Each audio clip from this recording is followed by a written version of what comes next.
All right, hello dearies, this is Miss Medina and we're going to continue the notes. So we're moving on to interpreting expressions. Remember before we were talking about all the parts of the expression. Now we're going to interpret them such that they represent a quantity. All right, so we're going to, what does the expression mean, right? What does the expression mean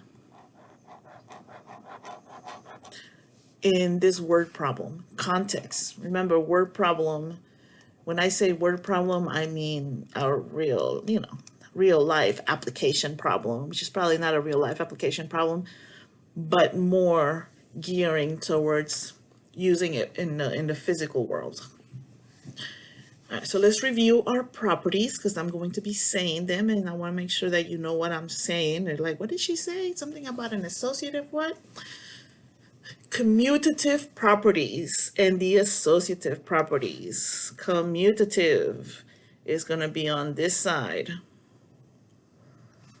See, we have one for addition and we will have one for multiplication. And the associative, let me use a different color since I got blue down there, is going to be on this side, and they also have one for addition and it also has one for multiplication. Clear? All right, so now let's look at them.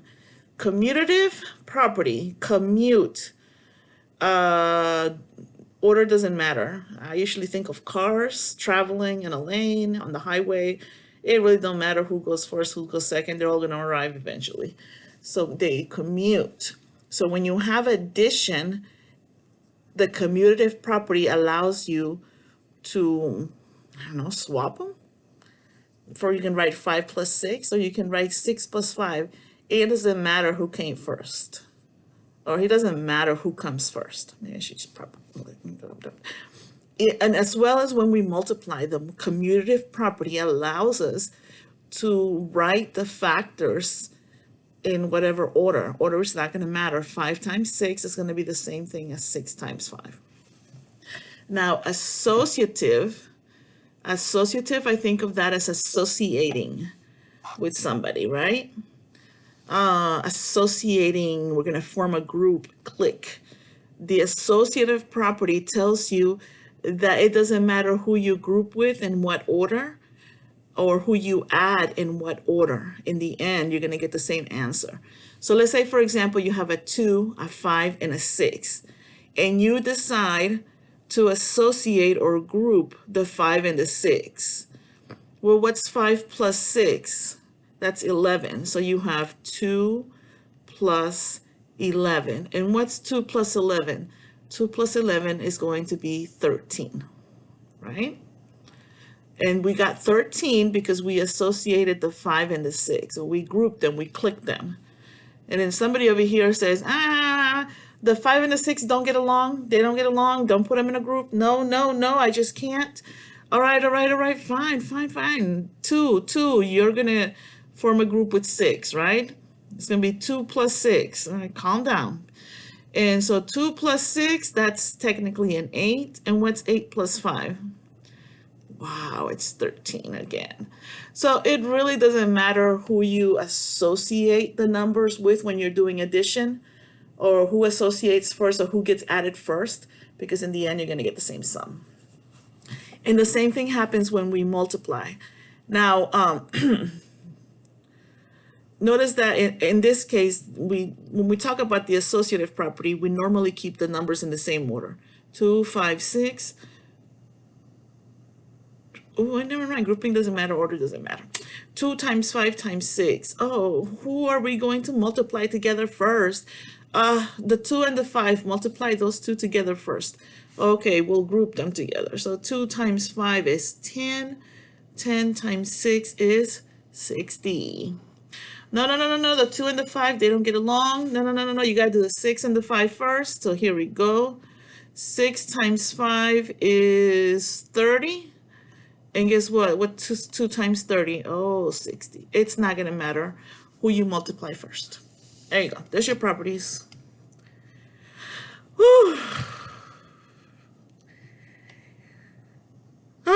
Anyways, you need to read this because you should have already seen all this stuff in like 6th grade and 7th grade. And if you don't remember, that doesn't mean it wasn't taught. It just means you don't remember. And pause the video right now and read them. When you add sum, increased by, more than, combined, together, a total of, added to, gained, raised, plus. When you're subtracting, the difference between, it's decreased by, minus, less, less than, fewer than, how many more left. When you're multiplying off, product times, multiply by, doubled, tripled. Double means you're multiplying by 2. Triple means you're multiplying by 3. Twice means you're multiplying by 2. As much as 5 times, that means you're multiplying by 5. Each. Division, quotient ratio of, each, fraction of, out of, per, divided by, split. Keep these in mind, okay?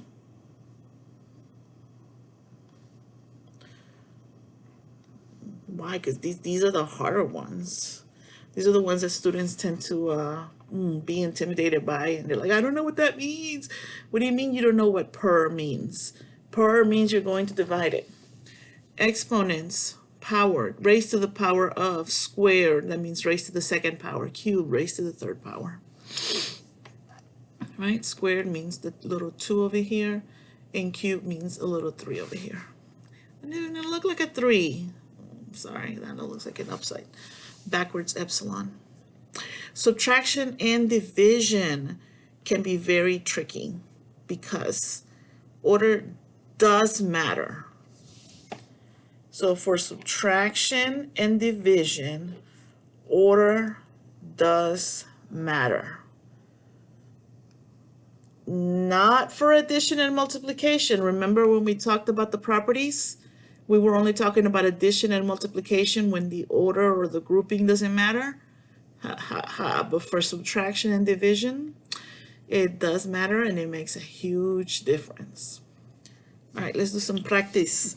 Addition, the sum of x and 4. That means x plus 4. The product, so sum and addition go together. The sum is the outcome of an addition problem. The product of x and 3, so that means x times 3. Normally we write the coefficient first, so 3 times x. Product means multiplication, 3x. The difference of x and 5. X is decreased by 5. So you have x, and we're decreasing the value of x by 5. 5 less than x. 5 less than. Less than is when, if you paid attention in the other video, that's when you swap them. 5 less than x. That means you're starting with x, and you're going to take away 5. Do you see? All of them read differently, but they all say the same thing. The quotient of x and 7. This is very direct. That means x divided by 7. That means x divided by 7. That means x over 7. The ratio of x and 7 means x over 7, which is the same thing as x divided by 7, which is the same thing as x over 7. Clear?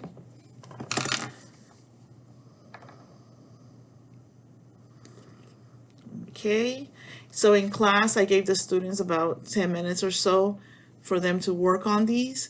So why don't you pause the video and then work them out on your own and see how many you get wrong when I go over them, okay? I actually don't know what I just said, but see how many you got wrong or how many you got correct. Let's be more on the positive note. All right, you ready?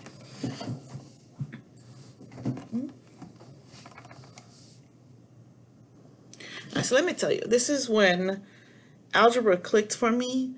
When my teacher explained to me this part, she said, the difference of a number and 5 number, when they don't tell you what that number is, that's a good indication that that's your variable.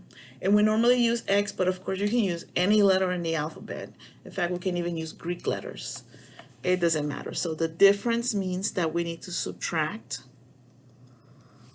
It's the difference of a number and 5. So x minus 5. The quotient of 14 and 7. Y is decreased by 17. So we're starting with y. That's the variable, and we're decreasing it by 17.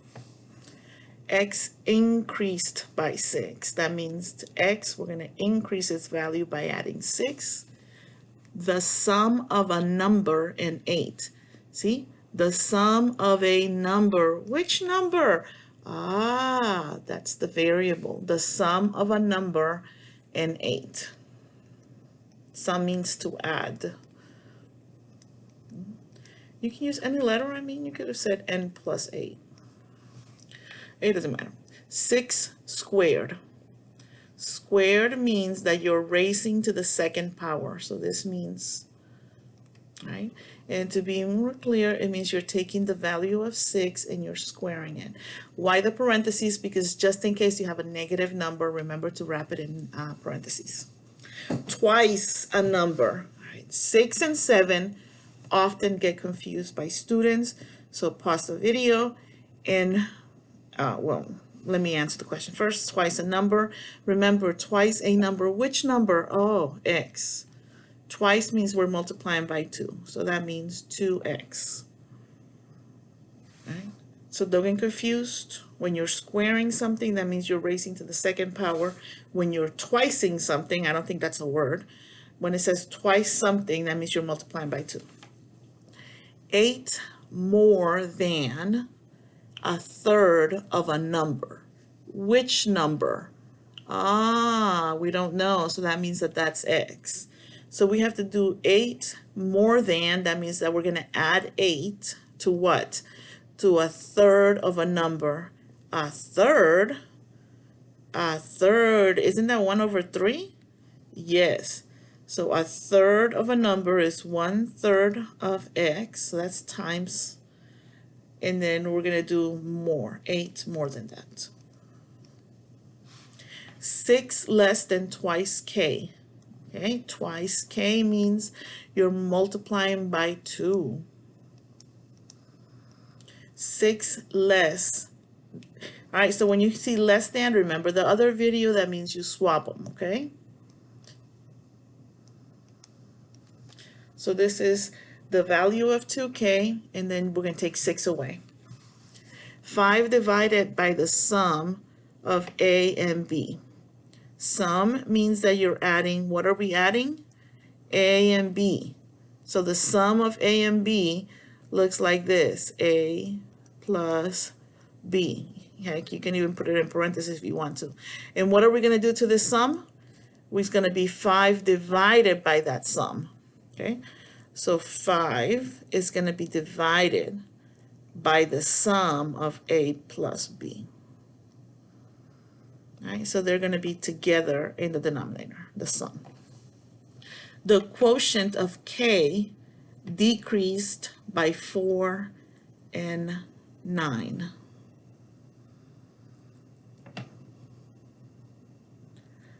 The quotient of k, quotient means division, right? So there's going to be a numerator and there's going to be a denominator. The quotient of k decreased by 4 and 9. Okay, so I've been looking at this problem, and honestly, it looks like it's a mistake because it doesn't make sense. If it does make sense to another teacher, I would love for them to explain it to me. But I think what this probably wanted to say is the quotient of who? Because the quotient needs a numerator and a denominator. The quotient of, oops, you know what I meant. The quotient of k and 4 decreased by 9.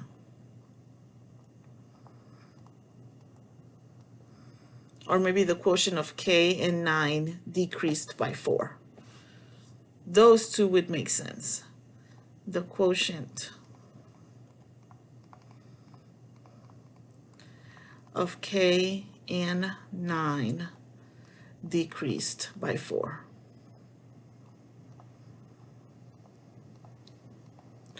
All right, so let's go. The quotient of k and 4 would be k over 4 decreased by 9. Okay, and the second one that I wrote, the quotient of k and 9, that would be k over 9 decreased by 4. Those make sense. The first one, honestly, it doesn't make sense. 2 minus the quantity of 3 more than p. Quantity. Quantity means parentheses. Who's going to be in parentheses? This. 3 more than p means p plus 3. 2 minus the quantity. So it's 2 minus the quantity of p plus 3. 2 minus the quantity, 3 more than p. Parentheses are required. Quantity. All right, 13. Half of the quantity, 1 less than w. Once again, what does quantity mean? That's parentheses of what? 1 less than w. Less than means that you swap them, right? Or technically, if you understood, it's w minus 1. 1 less than w. What are we doing? Half of this quantity. Half of means multiply by 1/2.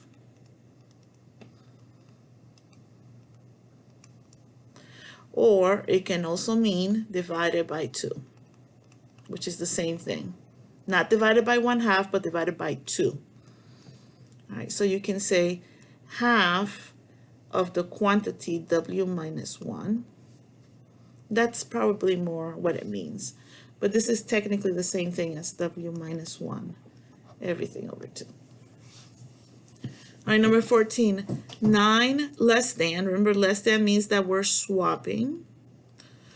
What are we swapping? The total of a number and 2. What do you mean a number? Which number? Ah, x. The total. Total means that we're adding them. X plus 2. So it's going to be 9 less than this total.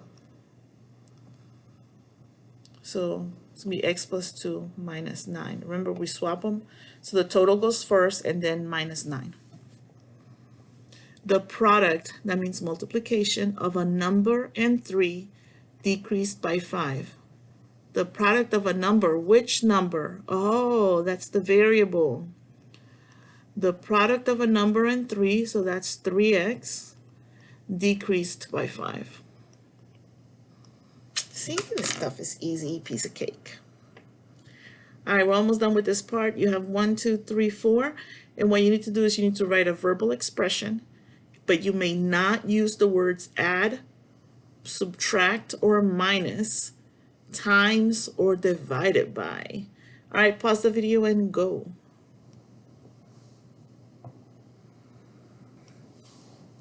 All right, so for the first one, x over 2, I would say the quotient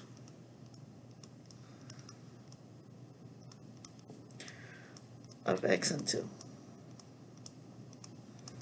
That's one way. It's not the only way, okay? A plus 9, so this would be A increased by 9. There's one way. It is not the only way. So this could be, no, we can't use times, so we can't say 5 times a number.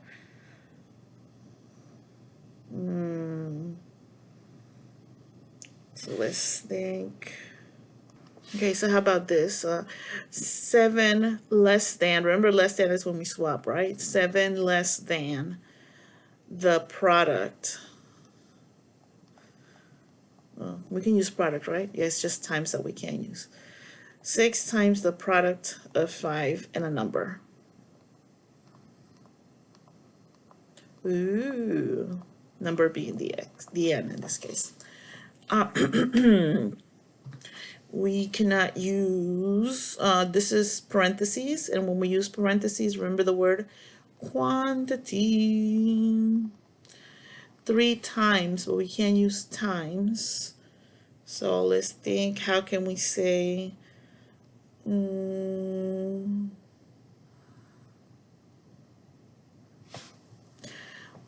okay, how about this? Triple the quantity of